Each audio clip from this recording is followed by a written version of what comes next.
The Young King by Oscar Wilde. It was the night before the day fixed for his coronation, and the young king was sitting alone in his beautiful chamber. His courtiers had all taken their leave of him, bowing their heads to the ground, according to the ceremonious usage of the day, and had retired to the great hall of the palace, to receive a few last lessons from the professor of etiquette, there being some of them who had still quite natural manners, which in a courtier is, I need hardly say, a very grave offence.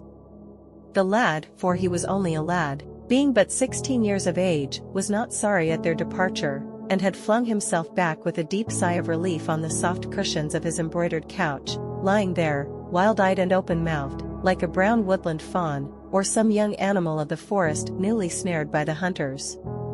And, indeed, it was the hunters who had found him, coming upon him almost by chance as, bare-limbed and pipe in hand, he was following the flock of the poor goatherd who had brought him up, and whose son he had always fancied himself to be, the child of the old king's only daughter by a secret marriage with one much beneath her in station, a stranger, some said, who, by the wonderful magic of his lute-playing, had made the young princess love him, while others spoke of an artist from Rimini, to whom the princess had shown much, perhaps too much honor, and who had suddenly disappeared from the city, leaving his work in the cathedral unfinished. He had been, when but a week old, stolen away from his mother's side, as she slept, and given into the charge of a common peasant and his wife, who were without children of their own, and lived in a remote part of the forest, more than a day's ride from the town.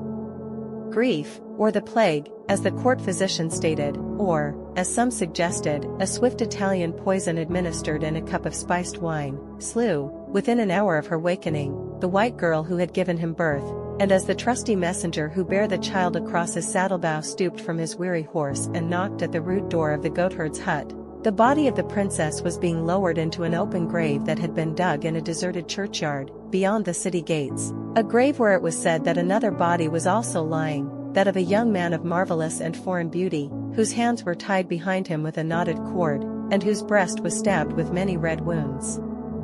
Such, at least, was the story that men whispered to each other. Certain it was that the old king, when on his deathbed, whether moved by remorse for his great sin, or merely desiring that the kingdom should not pass away from his line, had had the lad sent for, and, in the presence of the council, had acknowledged him as his heir. And it seems that from the very first moment of his recognition, he had shown signs of that strange passion for beauty that was destined to have so great an influence over his life. Those who accompanied him to the suite of rooms set apart for his service, often spoke of the cry of pleasure that broke from his lips when he saw the delicate raiment and rich jewels that had been prepared for him, and of the almost fierce joy with which he flung aside his rough leathern tunic and coarse sheepskin cloak. He missed, indeed, at times the fine freedom of his forest life, and was always apt to chafe at the tedious court ceremonies that occupied so much of each day, but the wonderful palace joyeuse, as they called it, of which he now found himself lord, seemed to him to be a new world fresh fashioned for his delight, and as soon as he could escape from the council board or audience chamber, he would run down the great staircase, with its lions of gilt bronze and its steps of bright porphyry, and wander from room to room, and from corridor to corridor, like one who was seeking to find in beauty an anodyne from pain, a sort of restoration from sickness. Upon these journeys of discovery, as he would call them, and, indeed, they were to him real voyages through a marvelous land, he would sometimes be accompanied by the slim, fair-haired court pages, with their floating mantles, and gay fluttering ribbons, but more often he would be alone, feeling through a certain quick instinct, which was almost a divination, that the secrets of art are best learned in secret, and that beauty, like wisdom, loves the lonely worshipper. Many curious stories were related about him at this period. It was said that a stout burgomaster, who had come to deliver a florid oratorical address on behalf of the citizens of the town, had caught sight of him kneeling in real adoration before a great picture that had just been brought from Venice, and that seemed to herald the worship of some new gods. On another occasion he had been missed for several hours, and after a lengthened search had been discovered in a little chamber in one of the northern turrets of the palace gazing, as one in a trance, at a Greek gem carved with the figure of Adonis.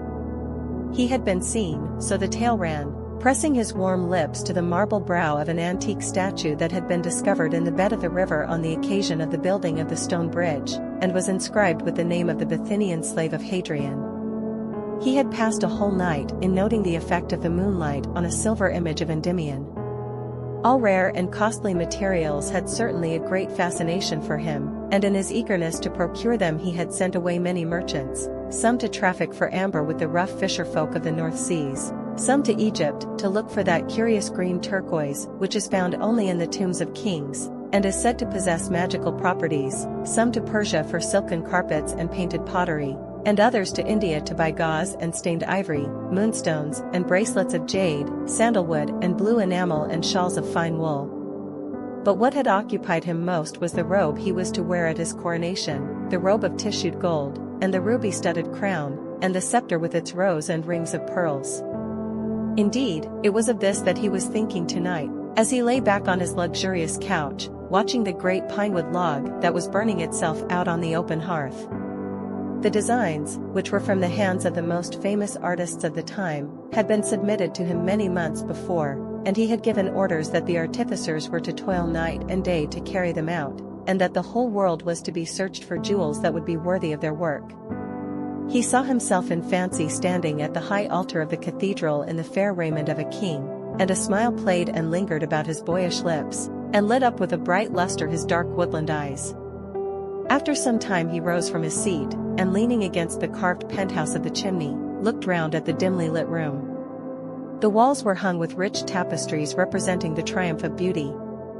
A large press, inlaid with agate and lapis lazuli, filled one corner, and facing the window stood a curiously wrought cabinet with lacquer panels of powdered and mosaicked gold, on which were placed some delicate goblets of Venetian glass, and a cup of dark-veined onyx. Pale poppies were broidered on the silk coverlet of the bed, as though they had fallen from the tired hands of sleep, and tall reeds of fluted ivory bear up the velvet canopy, from which great tufts of ostrich plumes sprang, like white foam, to the pallid silver of the fretted ceiling.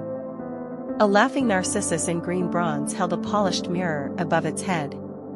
On the table stood a flat bowl of amethyst. Outside he could see the huge dome of the cathedral, looming like a bubble over the shadowy houses, and the weary sentinels pacing up and down on the misty terrace by the river. Far away, in an orchard, a nightingale was singing. A faint perfume of jasmine came through the open window. He brushed his brown curls back from his forehead, and taking up a lute, let his fingers stray across the chords. His heavy eyelids drooped, and a strange languor came over him. Never before had he felt so keenly, or with such exquisite joy, the magic and the mystery of beautiful things. When midnight sounded from the clock tower he touched a bell, and his pages entered and disrobed him with much ceremony, pouring rose water over his hands, and strewing flowers on his pillow. A few moments after that they had left the room, he fell asleep. And as he slept he dreamed a dream, and this was his dream. He thought that he was standing in a long, low attic, amidst the whir and clatter of many looms. The meager daylight peered in through the grated windows, and showed him the gaunt figures of the weavers bending over their cases. Pale, sickly-looking children were crouched on the huge crossbeams. As the shuttles dashed through the warp they lifted up the heavy battens, and when the shuttles stopped they let the battens fall and pressed the threads together. Their faces were pinched with famine, and their thin hands shook and trembled. Some haggard women were seated at a table sewing. A horrible odor filled the place. The air was foul and heavy, and the walls dripped and streamed with damp.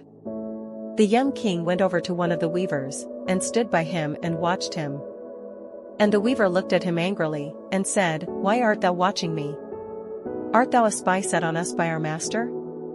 "Who is thy master?" asked the young king. "Our master," cried the weaver, bitterly.